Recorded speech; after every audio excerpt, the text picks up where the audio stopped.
मेरी यार वाट लग गई। बहुत हिम्मत करके उनको बताया। नमस्कारम दोस्तों, welcome to my channel inner Yatra. मैंने आपसे कहा था कि मैंने साधना पदा के लिए अप्लाई किया था, और साधना पदा के लिए अगर आप अप्लाई करते हो तो ये आश्रम वॉलंटियरिंग ही होता है, बट ये 1-2 दिन के लिए या फिर 1-2 हफ्ते के लिए नहीं होता। ये टोटल 7 महीने के लिए होता है। वैसे ये कहा जाता है कि 7 महीने के लिए होता है, बट ये पूरे 8 से 9 महीने लग जाते हैं इसमें, क्योंकि इसमें लास्ट वीक ऑफ जून में जाना होता है आश्रम। और वहाँ का लास्ट डे जो कि साधना पदा का सेशन ख़त्म होता है, उसका लास्ट डेट है महाशिवरात्रि। महाशिवरात्रि के दिन आखिरी साधना पदा का आखिरी दिन होता है। एक्चुअली ये मैंने पहले से नहीं सोच के रखा कि मैं साधना पदा के लिए अप्लाई करूँगी। हुआ ये था कि मैंने रिसेंटली शांभवी महामुद्रा क्रिया ख़त्म किया, और वो किए हुए मेरे ख्याल से महीने भी नहीं हुए होंगे, तो बहुत ज़्यादा ही हो रहा था मेरे ऊपर शांभवी महामुद्रा क्रिया का इम्पैक्ट, क्योंकि मैं बहुत ज़्यादा खुश रह रही थी। मेरी ओवर थिंकिंग का लेवल एकदम ज़ीरो हो गया था। मैं गुस्सा बिल्कुल ही नहीं करती थी, इरिटेशन ज़ीरो, सब कुछ मतलब मैं बता नहीं सकती कि मैं हर वक्त बस खुश थी और एकदम प्रेजेंट में जी रही थी। हर चीज़ को बस एक्सेप्ट ऐसा था मेरा। तो हुआ ये कि मैंने ऐसे ही सर्च करा तो साधना पदा कुछ आया 7 से 8 महीने आश्रम में, वो भी फ्री ऐसा कुछ था। मैंने सोचा कि क्या है, इरादा नहीं था कि मैं जाऊंगी। फिर मैंने उसको अप्लाई कर दिया, मैंने फॉर्म फिलअप किया, सेंड कर दिया। मैंने घर वालों को भी नहीं बताया यहाँ पे जाना चाहती हूँ, क्योंकि मेरा वैसा कोई जाने का ख़ास इरादा नहीं था। मैंने बस ऐवे ही अप्लाई कर दिया। जब मैंने अप्लाई किया तो फिर बाद मुझे एक कॉल आया तो मुझसे पूछा गया कि आपने शांभवी महामुद्रा क्रिया कब की है, क्या आप रेगुलर अभ्यास करते हो। उस वक्त तो 1 महीना ही हो रहे थे, तो मैंने बोला हाँ अभी किया है और मैं रेगुलर करती हूँ। और फिर उन्होंने मेरे से इंफॉर्मेशन ली, लाइक कि मैं क्या करती हूँ, कैसे करती हूँ, कितने टाइम करती हूँ, उसका पूरा प्रोसेस किया शांभवी महामुद्रा क्रिया का, कि शांभवी महामुद्रा क्रिया करने से पहले मैं स्टार्टिंग स्टेज क्या करती हूँ। तो मैंने उन सारी बातें उनको बताई। उन्होंने बोला कि चलो ठीक है। फिर उन्होंने कॉल डिस्कनेक्ट कर दिया। 2-3 दिनों के बाद फिर से मुझे एक ईमेल आई। ईमेल में था आपको 45 मिनट के लिए एक वेबिनार अटेंड करना होगा। मैंने बोला यार ठीक है, कर लेती हूँ, क्या दिक्कत है। मैंने वेबिनार अटेंड करा। ठीक है, वेबिनार में सबसे पहले क्या हुआ, लाइव था ये। सबसे पहले उन्होंने पूरा आश्रम दिखाया। आश्रम दिखाने के बाद वहाँ का लाइफस्टाइल, वहाँ के लोग जो साधना पदा के लिए जो गए हैं, उन लोगों की रिव्यू, मीन्स वो सारी चीज़ें मुझे इतना ज़्यादा अफेक्ट करी कि मेरे दिमाग में बस ये आ गया कि अब मुझे जाना है। और फैमिली को तो मैंने बताया नहीं था। तो फिर क्या किया मैंने कि वेबिनार जब ख़त्म हुआ, फिर उन लोगों ने बताया कि यहाँ पे 7 से 8 महीने के लिए आना होता है, कर रहना खाना ये 2 चीज़ें फ्री है, 2 टाइम फुल मील मिलने वाला है, और दोपहर में fruits kanji and all something.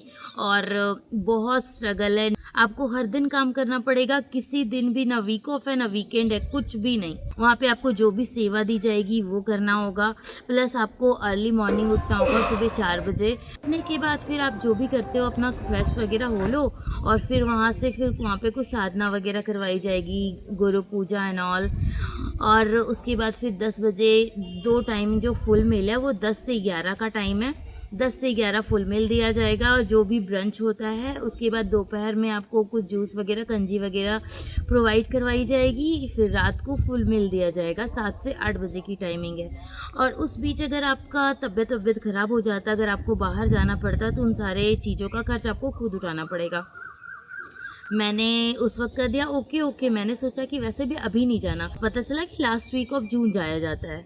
तो मैंने बोला चलो ठीक है, करके देखते क्या चला जाएगा। अभी कौन सा जा रही हो, अभी तो बस प्रोसेस ही है ना। तो उन्होंने बोला कि अगर ये सब आप ओके करते हो तो फिर आपको एक वीडियो कॉल इंटरव्यू आएगा। मुझे वो वेबिनार अटेंड करने के बाद एक और मेल आया जो कि कहा गया कि वीडियो कॉल इंटरव्यू आएगा आपको। मैंने और टाइम हमारे अकॉर्डिंग वो चूज़ करने को देते हैं, लाइक वो 2-4 टाइम आपको बता देंगे कि जो भी टाइम आपके अकॉर्डिंग सूटेबल है, आप वो टाइम चुन लो। मैंने एक टाइम चुन लिया। संडे को ही खास तौर पे ये संडे को करवाया जाता है कि काफ़ी लोग घर पे होते हैं, उनका जो भी काम होता है, तो संडे को ही मैंने भी चुना। वीडियो कॉल इंटरव्यू अटेंड करा। जब मैंने वो वीडियो कॉल इंटरव्यू अटेंड किया तो उन्होंने मुझे दोबारा से आश्रम की सारी बातें बताई। वो सारे सुन के तो मैं खुश हुई, बट वो ये बोलती है कि आप इतना ज़्यादा खुश मत हो, ये इतना ईज़ी नहीं है जितना ईज़ी लग रहा है, ये बहुत टफ़ है। एक्चुअली में टफ़ है, ये मुझे सुन के लग रहा था। वो इसलिए लग रहा था क्योंकि आपको हर दिन काम करना होगा, ऐसा एक भी दिन नहीं है कि आप वहाँ पे रेस्ट ले सकते हो। बहुत ज़्यादा एक्साइटेड थी, तो मैंने एक्साइटमेंट में सब ओके ओके ओके ओके कर दिया। मैंने सोचा कि चल ठीक है, टिकट करवाने की बारी आएगी तब मैं घर में किसी तरीके से मनाने की कोशिश करूँगी। उन्होंने फिर उसी वक्त वीडियो कॉल इंटरव्यू में कहा कि अब मुझे आपकी पेरेंट्स से बात करनी है, मुझे ये जानना है कि वो आपको यहाँ आने की परमिशन दे रहे या नहीं दे रहे। अब मेरी यार वाट लग गई कि मतलब मैंने तो बताया ही नहीं है घर में, अब मैं क्या करूँ। तो पहले मैंने 2 मिनट ऑल इज़ वेल कहा। मैंने बोला कि मैम, और सच में उस वक्त मेरी माँ जो है वो शादी में गई हुई थी, घर में मेरी कोई भी नहीं था, सिर्फ मैं थी और मेरी भाभी थी। तो मैंने उनको बोला कि मेरी माँ शादी में गई हुई है, वो 2 दिनों के बाद आएंगी, तब आप उनसे बात कर लेना कॉल करके। उन्होंने बोला ओके। 2 दिनों के बाद जब मेरी माँ घर आई तो मैंने बहुत हिम्मत करके उनको बताया। उनका रिएक्शन एकदम शांत, कुछ नहीं, मतलब गुस्से में ऐसा कहती हैं, हाँ तो जाओ, कौन रोक रहा है तुमको। मैंने बहुत रिक्वेस्ट की कि माँ प्लीज़ कॉल इंटरव्यू आएगा, उनको एक बार बस हाँ बोल देना, फिर मैं आपसे बात कर लेती हूँ। फ़ोन आया मेरी माँ से, जब मैंने बात करवाया मेरी माँ से, उन्होंने सवाल कुछ किए कि आपकी परमिशन है, आपकी बेटी यहाँ आना चाहती है। तो मेरी माँ गुस्से में बस ऐसे बोलती है हाँ, सिर्फ ऐसे हाँ। वो दोबारा से रिपीट करती हैं, अक्का क्या आपकी अनुमति है आपकी बेटी को यहाँ आश्रम में आकर 8 महीने रहने के लिए। तो मेरी माँ ऐसे फिर बोलती है, अब इसका मैंने तो क्या करे, जाने देना ही पड़ेगा। तो उन्होंने उसको ओके समझा और फिर कॉल डिस्कनेक्ट। माँ का कॉल कंफर्मेशन के बाद लगभग 1 महीने हो गए, मुझे कोई रिस्पांस नहीं आया।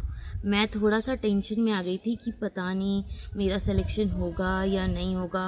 मैंने उनको कॉल करके पूछा ईशा योग सेंटर में, बोला कि वैसे बहुत कम लोगों का होता है जिनका रिजेक्शन होता है, ज़्यादातर चांसेस है कि हो जाएंगे, बट ऐसा भी नहीं है कि हो ही जाएगा। उन्होंने दोनों बात कही, तो मुझे थोड़ा और ज़्यादा टेंशन हो गया। पर वो उन्होंने ये भी बोला कि बहुत सारे फॉर्म्स फिलअप की जाती है, तो इस वजह से समय लग सकता है, तो आप थोड़ा सा इंतज़ार कर लो, जब जैसे ही होगा तो वो आपको इन्फॉर्म करेंगे। फिर मैंने काफ़ी दिन तक इंतज़ार करा, मेरे ख्याल से 1 से 1.5 महीने मैंने इंतज़ार किए होंगे। उसके बाद फाइनली कंफर्मेशन कॉल आया कि साधना पदा के लिए आपका सिलेक्शन हो गया है। आई स्वेयर दैट टाइम मैं इतना ज़्यादा खुश थी, पता नहीं उस वक्त मेरे खुशी का कोई ठिकाना नहीं था। मुझे ये भी नहीं पता था कि मैं जाने वाली हूँ या नहीं जाने वाली हूँ, मेरी फैमिली से परमिशन मिलेगा या नहीं मिलेगा, मेरी फैमिली वाले मुझे जाना अलाउ करेंगे या नहीं करेंगे, बट खुश थी मैं उस वक्त, बहुत ज़्यादा खुश थी। उसके बाद उन लोगों को भी दिख रहा था, क्योंकि मैं बहुत ज़्यादा एक्साइटेड थी, बहुत ज़्यादा खुश होकर के चीख के बोल रही थी उन लोगों को, thank you so much ma'am, अक्का, वट एवर इन ऑल। तो वो बोली कि ठीक है। और फिर थोड़े समय के बाद मैंने चेक करा तो एक कंफर्मेशन ईमेल भी आया हुआ था मेरे ईमेल पे, और उसके अलावा मेरी टिकट्स भी बुक हो गई है वहाँ जाने के लिए। ऐसा नहीं है कि टिकट्स बुक नहीं हुई है, मैं लास्ट वीक ऑफ जून जा रही हूँ, और छोड़ने के लिए मेरी माँ और मेरा भाई भी जा रहा है। तो देखो क्या होता है, लेट्स सी क्या होता है। तो मैंने वहाँ पे कॉटेज भी बुक करवा लिए हैं 2 दिनों के लिए, जो मेरे भाई और मेरी माँ रहेगी। तो जब तक मेरे भाई और मेरी माँ वहाँ रहेगी तब तक मैं उनके साथ कॉटेज में रहूँगी, और वहाँ वो लोग जब जाने वाले होंगे तो पहले मुझे आश्रम में चेक इन करवा देंगे, और उसके बाद फिर मैं अंदर, और मेरी माँ लोग मुझे छोड़कर वहाँ से आ जाएगी। मेरी जर्नी हुई स्टार्ट अपनी फैमिली को मनाना। अभी भी मनाना ख़त्म नहीं हुआ है, अभी भी कंटिन्यू है। आपको तो पता है, एक तो लड़की, ऊपर से 8 महीनों के लिए बाहर जाना, और दूसरी शादी। तो उनको ये लग रहा है कि अगर मैं 8 महीने के लिए चली जाऊंगी तो फिर शादी, लड़का देखना एंड ऑल कैसे होगा, मैं ही नहीं रहूँगी तो लड़का आके देखेगा किसको। मैंने बोला कि ठीक है, मैं लास्ट वीक ऑफ जून में जा रही हूँ, और फरवरी से लेकर अभी तक मेरे पास 4 से 5 महीने बाकी थे, 5-6 महीने बाकी थे।